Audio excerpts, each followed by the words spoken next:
ಮಂಗಳಮುಖಿಯರ ಮದುವೆ ನಂತರದ ಮೊದಲ ರಾತ್ರಿ ಹೇಗಿರುತ್ತೆ? ನಮ್ಮ ಸಮಾಜದ ಮೂರನೇ ವ್ಯಕ್ತಿ ಹಲವಾರು ವಿಭಿನ್ನ ಹೆಸರಿನಿಂದ ಕರೆಯುವ ಇವರಿಗೆ ಕೆಲವರು ಹಿಜಡಾ ಅಂತಾರೆ, ಕೆಲವರು ಚಕ್ಕ ಅಂತಾರೆ ಮತ್ತು ಕೆಲವರು ನಪುಂಸಕ ಅಂತಾರೆ. ಹಾಗೆ ಮತ್ತೆ ಕೆಲವರು ಮಂಗಳಮುಖಿಯರು ಅಂತಲೂ ಸಹ ಕರೀತಾರೆ. ಇದಕ್ಕೂ ಮೊದಲು ಮಂಗಳಮುಖಿಯರ ಬಗ್ಗೆ ಹಲವು ವಿಡಿಯೋಗಳನ್ನ ನೋಡಿರ್ತೀರಾ, ಹಾಗೆ ಅದರ ಬಗ್ಗೆ ತಿಳ್ಕೊಂಡಿರ್ತೀರಾ. ಆದ್ರೆ ನಾವು ಇವತ್ತು ಜನಸಾಮಾನ್ಯರಲ್ಲಿ ಇರುವ ಕೆಲವು ತಪ್ಪು ಕಲ್ಪನೆಗಳನ್ನು ಹಾಗೂ ಅವರ ಜೀವನದಲ್ಲಿ ನಡೆಯುವ ಕೆಲ ನಿಗೂಢ ಆಚರಣೆಗಳ ಬಗ್ಗೆ ತಿಳಿಸೋದಕ್ಕೆ ಹೊರಟಿದ್ದೀವಿ. ಮಂಗಳಮುಖಿಯರನ್ನ ಅರ್ಧನಾರೇಶ್ವರರ ಸ್ವರೂಪ ಅಂತ ಕರೆಯಲಾಗುತ್ತೆ. ಅವರಿಂದ ನಾಣ್ಯವನ್ನ ಪಡೆದು ಆಶೀರ್ವಾದ ಪಡೆದ್ರೆ ಶುಭವಾಗುತ್ತೆ ಅನ್ನೋ ನಂಬಿಕೆ ಕೂಡ ಇದೆ. ಅಷ್ಟೇ ಅಲ್ಲದೆ ಅವರು ಹಾಕುವ ಶಾಪ ಬಹಳ ಬೇಗ ತಟ್ಟುತ್ತೆ ಅಂತಲೂ ಹೇಳಲಾಗುತ್ತೆ. ಇದೇ ಕಾರಣಕ್ಕೆ ಮಂಗಳಮುಖಿಯರನ್ನ ನೋಡಿದ್ರೆ ಕೆಲವರು ಹೆದರ್ತಾರೆ, ಇನ್ನು ಕೆಲವರು ಅವರು ನಮ್ಮಂತೆಯೇ ಎಂದು ಪ್ರೀತಿಯಿಂದ ಮಾತನಾಡಿಸಿ ಆಶೀರ್ವಾದ ಪಡೀತಾರೆ. ಹಾಗಾದ್ರೆ ಯಾರು ಈ ಮಂಗಳಮುಖಿಯರು? ಯಾರಿಗೂ ಗೊತ್ತಿಲ್ಲದ ಹಾಗೆ ಮಂಗಳಮುಖಿಯರ ಶವವನ್ನ ರಾತ್ರಿ ಹೊತ್ತಿನಲ್ಲೇ ಮೆರವಣಿಗೆ ಮಾಡಿ ಅಂತ್ಯ ಸಂಸ್ಕಾರ ಮಾಡ್ತಾರೆ. ಯಾಕೆ?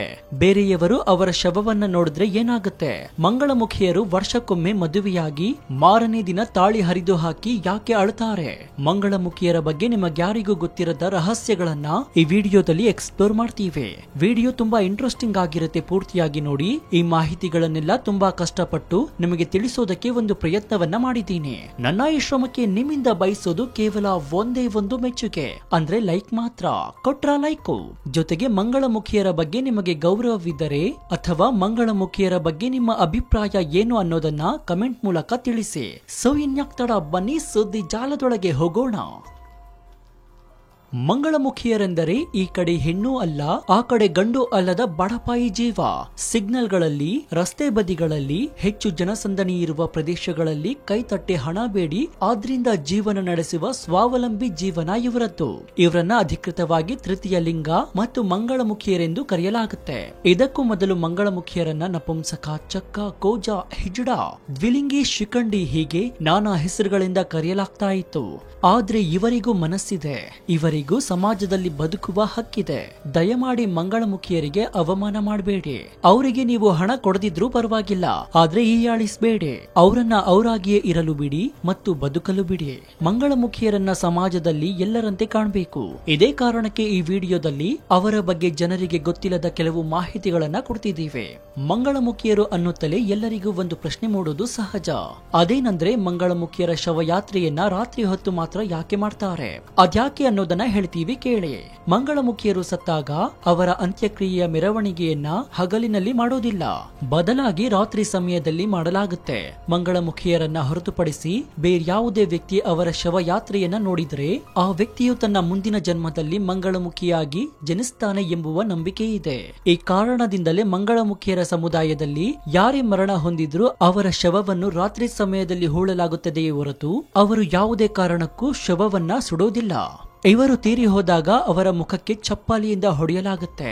ಯಾಕಂದ್ರೆ ಅವರಿಗೆ ಯಾವುದಾದರೂ ಪಾಪಗಳು ಅಂಟಿಕೊಂಡಿದ್ರೆ ಅದು ಹೋಗಲಿ ಹಾಗೂ ಮುಂದಿನ ಜನ್ಮದಲ್ಲಿ ಸುಖವಾಗಿ ಹುಟ್ಟಲಿ ಎಂಬುವ ಕಾರಣಕ್ಕೆ ಹೀಗೆ ಚಪ್ಪಲಿಯಿಂದ ಅವರ ಶವಕ್ಕೆ ಹೊಡೆಯಲಾಗುತ್ತಂತೆ. ಸಾಮಾನ್ಯವಾಗಿ ಯಾರಾದ್ರೂ ಸತ್ರೆ ಶೋಕವನ್ನ ಆಚರಿಸಲಾಗುತ್ತೆ. ನಮ್ಮ ಸುತ್ತಮುತ್ತ ಶೋಕದ, ದುಃಖದ ವಾತಾವರಣ ಸೃಷ್ಟಿಯಾಗಿರುತ್ತೆ. ಆದ್ರೆ ಮಂಗಳಮುಖಿಯರ ಸಮಾಜದಲ್ಲಿ ಯಾರಾದ್ರೂ ಸತ್ರೆ ಸಂಭ್ರಮಾಚರಣೆ ಇರುತ್ತೆ. ವಾಸ್ತವವಾಗಿ ಓರ್ವ ಮಂಗಳಮುಖಿಯಾಗಿ ಈ ಜನ್ಮದಲ್ಲಿ ಜೀವನ ನಡೆಸುವುದು ಅಷ್ಟು ಸುಲಭದ ಮಾತಲ್ಲ. ಅದು ನರಕಕ್ಕಿಂತಲೂ ಹೆಚ್ಚು. ಆ ನರಕದಿಂದ ಮುಕ್ತಿ ಹೊಂದಿರುವುದಕ್ಕಾಗಿ ಮರಣದ ನಂತರ ಮಂಗಳಮುಖಿಯರ ಸಾವನ್ನ ಸಂಭ್ರಮದಿಂದ ಆಚರಿಸಲಾಗುತ್ತೆ. ಮಂಗಳಮುಖಿಯರು ಮರಣ ಹೊಂದಿದ ದಿನ ದಾನ ಮಾಡುವ ಸಂಪ್ರದಾಯವೂ ಇದೆ. ಮಂಗಳಮುಖಿಯರು ಮದುವೆಯಾಗ್ತಾರಾ? ಎಸ್, ಮಂಗಳಮುಖಿಯರು ಮದುವೆಯಾಗ್ತಾರೆ. ವರ್ಷಕ್ಕೊಮ್ಮೆ ಮಂಗಳಮುಖಿಯರು ಮದುವೆಯಾಗ್ತಾರೆ. ಆದ್ರೆ ಒಂದು ದಿನದ ಮಟ್ಟಿಗೆ ಮಾತ್ರ ಮದುವೆಯಾಗ್ತಾರೆ. ಇವರ ಆರಾಧ್ಯ ದೈವ ಅಹಿರಾವಣನ ಜೊತೆ ಕೇವಲ ಒಂದು ದಿನದ ಮಟ್ಟಿಗೆ ಮದುವೆಯಾಗ್ತಾರೆ. ಆದ್ರೆ ಮಾರನೇ ದಿನವೇ ನನ್ನ ಗಂಡ ಸತ್ತ ಎಂದು ತನ್ನ ಮಂಗಳ ಸೂತ್ರವನ್ನ ತೆಗೆದು ಹಾಕಿ ಜೋರಾಗಿ ಅಳ್ತಾರೆ ಈ ಮಂಗಳಮುಖಿಯರು. ಮಂಗಳಮುಖಿಯರಿಗೆ ಹಣವನ್ನ ನೀಡಿದಾಗ ವಾಪಸ್ಸು ಒಂದು ನಾಣ್ಯವನ್ನ ಕಚ್ಚಿ ಅವರೇ ನಮಗೆ ನೀಡಿದ್ರೆ ಅದು ಅದೃಷ್ಟ ಎಂದು ಪರಿಗಣಿಸಲಾಗುತ್ತೆ. ಅದೆಷ್ಟು ಸಾಧನೆಗಳನ್ನು ಕೂಡ ಈ ಸಮುದಾಯಗಳಿಗೆ ಸೀಮಿತವಾದ ಜನರು ಮಾಡಿದ್ದಾರೆ ಎಂಬುದು ಹೆಮ್ಮೆಯ ವಿಚಾರ. ಹಾಗೆಯೇ ಅವರು ಶಾಪ ಅಥವಾ ವರವನ್ನ ಕೊಟ್ಟರೆ ಆದಷ್ಟು ಬೇಗ ಅದು ಸಾಮಾನ್ಯ ಜನರ ಜೀವನದಲ್ಲಿ ಪರಿಣಮಿಸುತ್ತದೆ ಎಂದು ಹೇಳಲಾಗುತ್ತೆ. ಜೊತೆಗೆ ಅವರ ಜೊತೆ ಸಾಮಾನ್ಯ ಜನ ಮಾತನಾಡಿಸಿದರೆ, ಅವರ ಕಷ್ಟಗಳನ್ನ ಕೇಳಿದರೆ ಭಾವುಕರಾಗಿ ತಮ್ಮ ಕಥೆಯನ್ನ ಹೇಳಿಕೊಳ್ತಾರೆ. ಮನೆಗಳಲ್ಲಿ ಮದುವೆ, ಮುಂಡನ, ವ್ರತ, ಹಬ್ಬ, ಮಗುವಿನ ನಾಮಕರಣ ಹೀಗೆ ಯಾವುದೇ ಶುಭ ಕಾರ್ಯಗಳನ್ನು ನಡೆಸುವ ಸಂದರ್ಭದಲ್ಲಿ ಮನೆಗೆ ಮಂಗಳಮುಖಿಯರನ್ನ ಕರೆಸಿ ಅವರ ಆಶೀರ್ವಾದವನ್ನ ಪಡೆದುಕೊಳ್ಳುವ ಸಂಪ್ರದಾಯವಿದೆ. ನಪುಂಸಕರು ಹೇಳುವ ಮಾತುಗಳು, ಅವರು ನೀಡುವ ಆಶೀರ್ವಾದಗಳು ದೇವರನ್ನ ಬೇಗ ತಲುಪುತ್ತವೆ ಎಂದು ನಂಬಿಕೆ ಇದೆ. ಹಳೆಯ ನಂಬಿಕೆ ಪ್ರಕಾರ ಮಂಗಳಮುಖಿಯರು ನಾನಾ ಹೆಸರುಗಳಿಂದ ಕರೆಯುವ ವಾಡಿಕೆಗಳಿವೆ. ಓರ್ವ ಮಂಗಳಮುಖಿಯಿಂದಲೇ ಅರ್ಜುನನು ಭೀಷ್ಮನನ್ನು ಯುದ್ಧದಲ್ಲಿ ಸೋಲಿಸಿದನು ಎಂದು ಹೇಳಲಾಗುತ್ತೆ. ಮಹಾಭಾರತದಲ್ಲಿ ಪಾಂಡವರು 1 ವರ್ಷ ಕಾಡಿನಲ್ಲಿ ಅಜ್ಞಾತವಾಸವನ್ನ ಅನುಭವಿಸುತ್ತಿದ್ದಾಗ ಅರ್ಜುನನು ಬೃಹನ್ನಳೆ ವೇಷವನ್ನ ಧರಿಸಿ ದಿನವನ್ನ ಕಳೀತಾ ಇದ್ದ.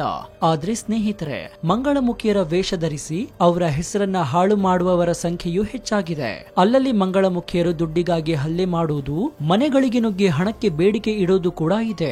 ಆದ್ರೆ ನಿಜವಾದ ಮಂಗಳಮುಖಿಯರು ಈ ರೀತಿ ಮಾಡೋದಿಲ್ಲ. ಅಷ್ಟೇ ಅಲ್ಲದೆ ಮಂಗಳಮುಖಿಯರಲ್ಲಿಯೂ ಎಜುಕೇಟೆಡ್ ಗಳಿದ್ದಾರೆ.